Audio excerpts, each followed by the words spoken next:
Estabelecimento de um sistema in vitro para o estudo das interações moleculares entre cana-de-açúcar e Sporizorium staminium. A cana-de-açúcar é uma das culturas energéticas mais importantes do mundo, sendo produzida e comercializada em mais de 100 países. Ela é a matéria-prima principal para a produção de açúcar e seus derivados, etanol e bioeletricidade, e mostra-se uma alternativa renovável e sustentável em comparação à queima de combustíveis fósseis. O Brasil é um dos maiores produtores, contribuindo com 20% da produção e 45% da exportação mundiais.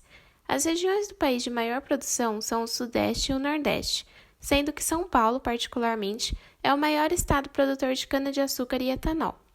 Entretanto, a produção de cana-de-açúcar é constantemente afetada por pragas e doenças, que provocam grandes perdas econômicas. O carvão, causado pelo fungo biotrófico Sporizorium staminium, é uma das principais doenças que afeta essa cultura. Primeiramente, ocorre a infecção da cana pelos esporos do fungo, que após certo tempo germinam e originam as hifas fúngicas, responsáveis pela penetração e colonização dos tecidos vegetais.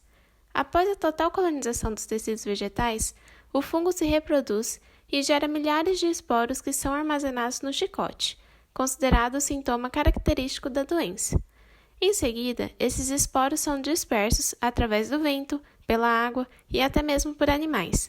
Quando os esporos entram em contato com uma nova planta, retoma-se novamente o ciclo da infecção. A doença do carvão está presente em quase todos os países produtores de cana-de-açúcar, em maior ou menor intensidade. Conforme a doença progride, o fungo sequestra o açúcar armazenado nos tecidos da planta, que acarreta na má formação do vegetal, gerando perdas de até 62% na produção. Diante desse quadro e visando compreender como ocorre essa interação planta-patógeno, o sistema in vitro mostra-se uma excelente alternativa modelo, por ser rápido e robusto, livre de contaminações, além de demandar pouco espaço de armazenamento e baixo custo de implantação e manutenção. Tudo isso sob condições altamente controladas, garantindo maior uniformidade. Portanto, o objetivo desse estudo é estabelecer um modelo de interação in vitro entre o fungo do carvão e a cana-de-açúcar, a ser utilizado em estudos direcionados de um dos cenários moleculares da doença, a parede celular vegetal. Para este estudo, foram selecionadas duas variedades de cana-de-açúcar, a CTC92 e a SP803280, consideradas resistentes ao fungo Sporizorium staminium. Plântulas micropropagadas dessas duas variedades foram então inseridas in vitro e mantidas em condições controladas. Em seguida, as plântulas foram inoculadas com uma solução de esporos do fungo, lembrando que algumas foram falsamente inoculadas, que são as plantas controle. Após a inoculação, secções foliares da cana foram coletadas e analisadas em microscópio de luz, em tempos estabelecidos. Além das análises microscópicas, foram realizadas extrações de DNA e RNA para as análises da interação molecular. A partir das análises microscópicas, foi possível observar que em ambas as variedades, os esporos germinavam entre 6 e 12 horas após a inoculação. Dentro de 24 horas, as hifas fúngicas são formadas e em 48 horas ocorre a formação do apressório.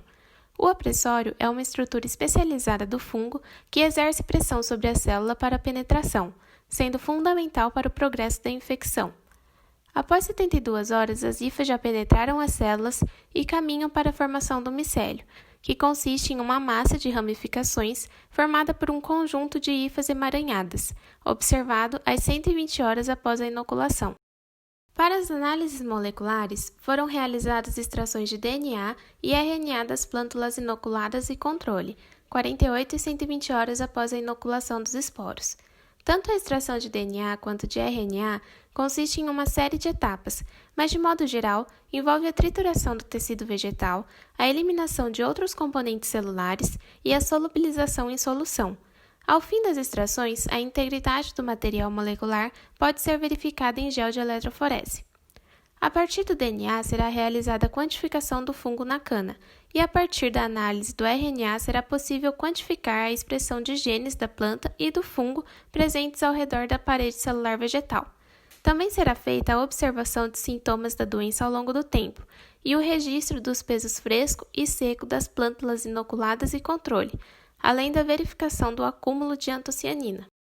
Para a escolha dos genes-alvos destinados à quantificação da expressão gênica, foi realizada a mineração de dados prévios, tomando como base a análise de transcritos e de proteínas relacionados à parede celular da cana-de-açúcar em interação com o fungo. Até agora, as análises microscópicas permitiram observar as estruturas fúngicas e assim determinar os marcos temporais dos estágios iniciais da progressão da doença do carvão em ambiente in vitro. Após a validação dos alvos da parede celular, será possível estabelecer esse sistema como modelo otimizado para estudos direcionais da interação entre Sporizorium cetaminium e cana-de-açúcar. O conhecimento dos mecanismos relacionados à interação planta-patógeno pode auxiliar no melhoramento genético e na seleção de variedades resistentes, resultando no combate da doença de forma mais rápida e efetiva, diminuindo as perdas e aumentando a produtividade.